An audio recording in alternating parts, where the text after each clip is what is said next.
चाल की स्थिति खत्म हो गई।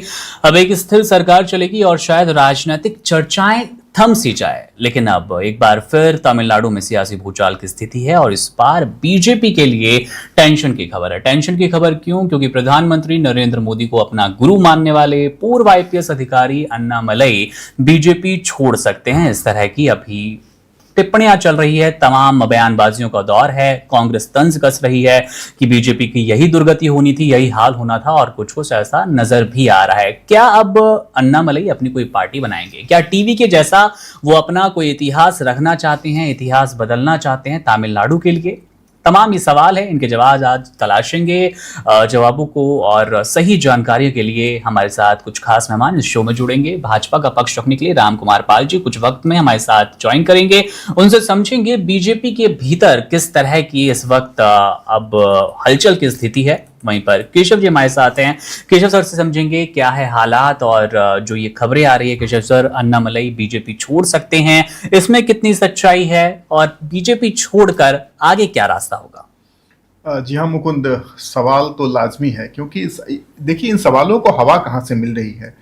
अन्नामलई आर्डेंट फॉलोअर रहते हैं बीजेपी की, बल्कि आप ये समझें कि उन्होंने अपना चमकदार कैरियर, अन्नामलई का कैरियर अगर उनका एकेडमिक्स देखे बहुत ही स्ट्रांग रहा है। हालांकि एक डाउन ट्रोडन फैमिली से आते हैं, एक औसत परिवार से आते हैं। वहाँ से आकर वो इंजीनियरिंग की पढ़ाई करते हैं, इंजीनियरिंग के बाद वो आईआईएम में जाते हैं, यूपीएससी क्रैक करते हैं और कर्नाटक कैडर के बहुत ही दिग्गज आईपीएस अधिकारी रहे हैं। इनको कर्नाटक में सिंघम के नाम से जाना जाता था, अभी भी जाना जाता है। और फिर 2019 में प्रधानमंत्री मोदी से प्रभावित होकर ये आईपीएस की नौकरी छोड़ करके, आईपीएस कैरियर छोड़कर राजनीति में आते हैं।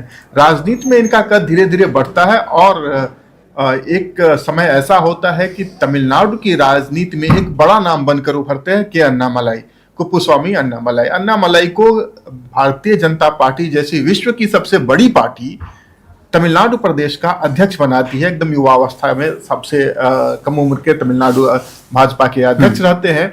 और इनके जितने भी प्रीडिसेसर रहे हैं, जितने भी इनके पूर्ववर्ती तमिलनाडु भाजपा अध्यक्ष रहे हैं, उनके मुकाबले ये बहुत ही कह सकते हैं आप एक रिमार्केबल काम करते हैं तमिलनाडु में। रिमार्केबल काम ये होता है, ऐसा नहीं है कि उन्होंने वहां पर उनको भारतीय जनता पार्टी को सत्ता में लेकर के आए या बहुत ज्यादा सीटें जितवा दी, लेकिन एक पहचान जरूर भारतीय जनता पार्टी को दी थी के अन्नामलई ने तमिलनाडु में। और उनका वोट प्रतिशत भी रिमार्केबली बढ़ा था, करीब 11% तक भारतीय जनता पार्टी का वोट बैंक अगर पहुंचा 2024 के लोकसभा चुनाव में, तो इसमें एक बड़ा योगदान के अन्नामलई का था। और के अन्नामलई ने जो रणनीति अपनाई थी, उससे पहले भारतीय जनता पार्टी का वहां पर गठबंधन होता है एआईएडीएमके से। जयललिता के निधन के बाद एआईएडीएमके खुद ही स्ट्रगल कर रही होती है। वहां पर अन्नामलई को यह बहुत बड़ा अपॉर्चुनिटी दिखता है। वो भारतीय जनता पार्टी के केंद्रीय नेतृत्व को, शीर्ष नेतृत्व को यह समझाने में कामयाब रहते हैं कि यह समय है तमिलनाडु में एआईएडीएम की बैसाखी छोड़कर हमें खुद ही आगे बढ़ना चाहिए। हालांकि जो 2021 का चुनाव होता है वहां पर भी और फिर 2024 के चुनाव में भी अपेक्षाकृत सफलता नहीं मिल पाती है भारतीय जनता पार्टी को। और अन्नामलई वहां पर प्रदेश अध्यक्ष की पद से भी हट जाते हैं, फिर वो अन्य कामों में लग जाते हैं। लेकिन असली विवाद शुरू होता है 2026 के चुनाव की शुरुआत के साथ ही। 2026 का जब चुनाव शुरू होता है तो फिर से भारतीय जनता पार्टी एक अदद गठबंधन सहयोगी की तलाश में रहते हैं और फिर से एआईएडीएमके के पास पहुंच जाते हैं। अब देखिए, जिस समुदाय से अन्नामलई आते हैं उसी समुदाय से, वेल्लार गौंडर समुदाय से पलनीस्वामी भी आते हैं। तो वो एक समुदाय का बड़ा नेता बनने की, उस एक समुदाय के वोट को कंसोलिडेट करने की लड़ाई इन दोनों के बीच है, अन्नामलई के बीच और पलनीस्वामी के बीच। अब भारतीय जनता पार्टी को एक समय पर यह लगता है कि शायद अन्नामलई को यहां से हटा करके अगर हम एआईएडीएमके के साथ यह चुनाव गठबंधन में लड़ते हैं तो डीएमके के खिलाफ एंटी इनकम्बेंसी है, उसका लाभ हमें मिल सकता है।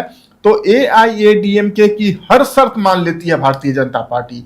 वो शर्तें भी मान लेती है जिस शर्त में अन्नामलई को तमिलनाडु चुनाव से दूर रखने की बात कही जाती है। और भारतीय जनता पार्टी अन्नामलई को कैंपेनिंग करने भेज देती है केरलम में। जी, अन्नामलई का जो स्ट्रॉन्ग जोन है, जो उनका डेन है, कोयम्बतूर वाला इलाका, वहां से अन्नामलई को टिकट दी जाती है, ना उनके करीबी को टिकट दी जाती है। और यहां तक कि भारतीय जनता पार्टी को वो टिकट दी ही नहीं जाती है, वो चली जाती है एआईएडीएमके के खाते में। और करीब 30 सीटें जो भारतीय जनता पार्टी को गठबंधन में लड़ने के लिए दी गई थी एआईएडीएमके के द्वारा तमिलनाडु में, वो ऐसी सीटें थी जहां पर भारतीय जनता पार्टी का जीतना क्या दूसरे नंबर पर भी आना संभव नहीं था।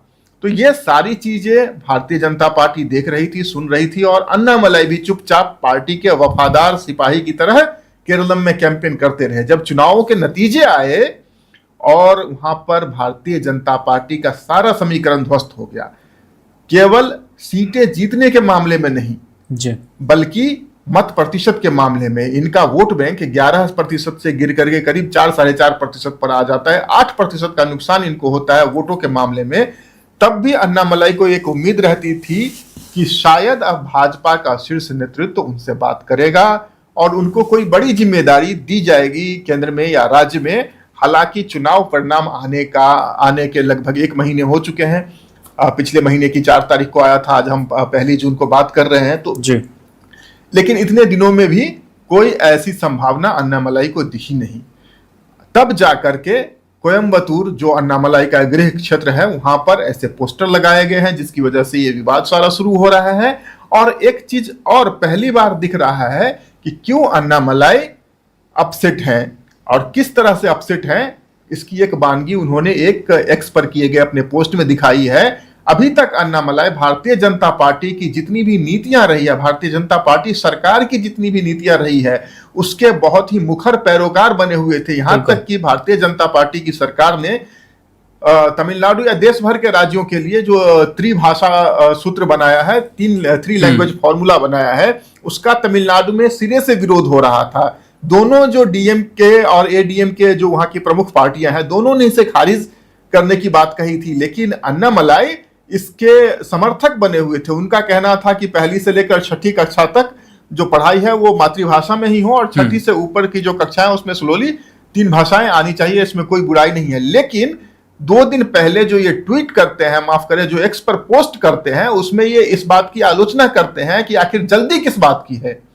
पहले कहा गया था कि 29-30 से यह लागू किया जाएगा, तो ये 26-27 से ही लागू करने पर क्यों आमादा है सीबीएसई। तो वहां से ऐसा प्रतीत होता है कि शायद कुप्पुस्वामी अन्नामलाई भारतीय जनता पार्टी की सरकार या भारतीय जनता पार्टी के शीर्ष नेतृत्व या भारतीय जनता पार्टी के प्रदेश नेतृत्व से खफा हैं। वो शायद अपना रास्ता अलग बना सकते हैं। और इसमें एक और ध्यान देने वाली बात यह है कि 4 जून को अन्नामलाई का जन्मदिन होता है। कर्नाटक के सिंघम, तमिलनाडु के सिंघम, अन्नामलाई का जन्मदिन 4 जून को होता है। तो 2 जून की रोटी खा लेंगे, उसके बाद ये फैसला बड़ा शायद कर सकते हैं। टीवीके से जोड़कर भी केशव जी हम तमाम पोस्ट पढ़ रहे थे, तमाम समर्थकों के हमने बयान सुने अन्नामलाई से जुड़े हुए, जहां पर ये दावे भी किए गए कि बहुत जल्द बीजेपी को टाटा कह सकते हैं। उसके साथ ये भी कहा गया कांग्रेस के कई दिग्गज नेताओं के द्वारा कि अब सीधे तौर पर एक और पार्टी का उदय हो सकता है तमिलनाडु में। क्या विजय वाली राह चुनने जा रहे हैं अन्नामलाई? देखिए, कार्ति चिदम्बरम की बात आप कर रहे हैं, उन्होंने एक थोड़ा सा सरकास्टिक वे में कहा था कि तमिलनाडु में एक और पार्टी का जन्म होने वाला है। ये अच्छी बात है। देखिए, प्रजातांत्रिक देश है, प्रजातांत्रिक व्यवस्था है, कोई भी चाहे अपनी पार्टी बना सकता है, कोई भी चाहे चुनाव लड़ सकता है, इसमें कोई अनहोनी नहीं है, कोई बड़ी बात नहीं है। और Annamalai is an able candidate. उन्होंने भारतीय जनता पार्टी का नेतृत्व किया है स्टेट में, तो so he has got the calibre. मुझे नहीं लगता है कि कार्ति चिदम्बरम या फिर किसी को भी उनको इस तरह से निशाना बनाना चाहिए, नंबर 1। नंबर 2, विजय से जोड़कर भी देखा जा सकता है। अभी जो पहली बार ऐसा देखने को मिल रहा है कि तमिलनाडु में एक ऐसे पार्टी की सरकार बनी है 1967 के बाद, 1967 के बाद पहली बार एक ऐसे पार्टी की सरकार बनी है जिनका डायरेक्टली द्रविडियन आइडियोलॉजी से कोई लेना देना नहीं है। इससे पहले या तो फिर डीएमके की सरकार रही है या एडीएमके की सरकार रही है। दोनों सरकारों में कभी भारतीय जनता पार्टी तो कभी कांग्रेस सहयोगी की भूमिका में जरूर रहे हैं, जो कि नेशनल स्फीयर में ज्यादा प्ले करते हैं। अब जब विजय का उदय हुआ है, जब टीवीके का उदय हुआ है तमिलनाडु की राजनीति में, तो जो अन्य पार्टियां हैं या जो अन्य शक्तियां हैं, उनको भी यह संभावना दिखने लगी है कि शायद ऐसा भी हो सकता है। अब देखिए, हम लोग ये बात कर रहे हैं कि अन्नामलाई हो सकता है कि बीजेपी से खफा हो, बीजेपी से नाराज होकर अपनी पार्टी बना रहे हैं। क्या पता कि इसमें भी बीजेपी का ही कोई गेम प्लान हो। बिल्कुल। एक बात यहाँ पर ध्यान देने लायक जरूर है कि अन्नामलाई ने जिस तरह से नेतृत्व किया था बीजेपी का, और बीजेपी के पास हिंदुत्ववादी पार्टी होने का, हिंदी पट्टी की पार्टी होने का तमगा नहीं जुड़ा होता, तो हो सकता है कि तमिलनाडु में उनका एक्सेप्टेंस बेहतर होता, और एक्सेप्टेंस बेहतर होने का नतीजा भी बेहतर होता, क्योंकि अन्नामलाई ने कोई कोर कसर नहीं छोड़ रखी थी। जिस तरह से उनकी जनसभाओं में, उनकी पदयात्रा में, पूरी तमिलनाडु में उन्होंने पदयात्रा की थी, उसमें जिस तरह से भीड़ उमड़ी थी। हम राहुल गांधी की भारत जोड़ो यात्रा की बात करते हैं, हम अन्नामलाई की तमिलनाडु पदयात्रा की बात भूल जाते हैं, लेकिन जिस तरह से वहां पर लोगों का सैलाब उमड़ा था, वो वोट बैंक में तब्दील नहीं हुआ। ठीक यही चीज राहुल गांधी के साथ भी हुआ। तो हो सकता है कि तमिलनाडु का जो वोटर है अभी भी इस बात को लेकर आश्वस्त नहीं है कि भारतीय जनता पार्टी उनकी आइडियोलॉजी के साथ न्याय करेगी, उनकी अपनी पहचान जो है उसको अक्षुण्ण रखेगी या उसको और स्ट्रॉन्ग करेगी। इसी वजह से शायद तमिलनाडु का जनमानस अभी भी भारतीय जनता पार्टी से जुड़ नहीं पाता है। लेकिन क्या होगा जब अन्नामलाई भारतीय जनता पार्टी से अलग होकर लड़ेंगे? तो एक विकल्प के रूप में उभर सकते हैं। जो इनकी नेतृत्व की शैली है, जो आक्रामक शैली है, और अच्छा खासा कैरियर रहा है, इनको डिप्लोमेसी की जानकारी है, इंजीनियर रहे हैं तो सोशल इंजीनियरिंग भी समझते होंगे, सारी जो इनकी जो स्किल्स हैं और इनके जो इतने 5-7 सालों का जो राजनीतिक अनुभव है, उसको अगर ये काम में लाएं तो एक विकल्प के तौर पर उभर सकते हैं। बिल्कुल। जो डीएमके से नाराजगी वाला वोट है, जो एडीएमके से भी नाराजगी वाला वोट है, जो इस बार टीवीके को गया है, हो सकता है अन्नामलाई भी वहां पर एक दावेदार उसके हो जाएं। और उस स्थिति में फिर बाद के दिनों में यह भी तो संभव है कि एडीएमके और डीएमके को छोड़कर एक जो तीसरा मोर्चा बनता है टीवीके के समानांतर, और उसके मुखिया अगर अन्नामलाई रहते हैं तो भारतीय जनता पार्टी के लिए भी यह एक समान धर्म गठबंधन होगा, समान धर्मी गठबंधन होगी। उस स्थिति में यह हो सकता है कि फिर बीजेपी और अन्नामलाई गठबंधन में तमिलनाडु की सत्ता पर नजर रख रहे हों, या फिर यह हो सकता है कि पार्टी में विलय भी हो जाए। संभव तो कुछ भी है। साथ ही एक बात और ध्यान दीजिए, पार्टी खड़ा करना, पार्टी लॉन्च करना कोई हंसी मजाक नहीं है, इसमें काफी संसाधन लगता है। तो क्या अन्नामलाई के पास इतने संसाधन मौजूद हैं? यदि नहीं तो फिर किस रास्ते ये सारे संसाधन आएंगे? इन सभी पहलुओं पर विचार करना होगा, और यह विचार करने के बाद ऐसा लगता है कि हो न हो अंदर खाने भारतीय जनता पार्टी का भी सपोर्ट इनको हो, या हो सकता है भारतीय जनता पार्टी की एक धड़े का सपोर्ट हो। हालांकि क्या होगा, क्या होने वाला है, इसमें 2-4 दिन का वक्त है। हो सकता है कि जल्दी ही ये मिलने वाले हैं भारतीय जनता पार्टी के राष्ट्रीय अध्यक्ष नितिन नवीन से, इनको कोई नई जिम्मेदारी दी जाए। हो सकता है अपनी पार्टी शुरू ना करें, या हो सकता है वहां बात ना बने, हो तो कुछ भी सकता है, देखने वाली बात होगी। लेकिन अभी की स्थिति यही है कि भारतीय जनता पार्टी को डायरेक्टली या इनडायरेक्टली हो सकता है कि अन्नामलाई में अभी भी उम्मीद की किरण नजर आती है। Subscribe to One India and never miss an update. Download the One India app now.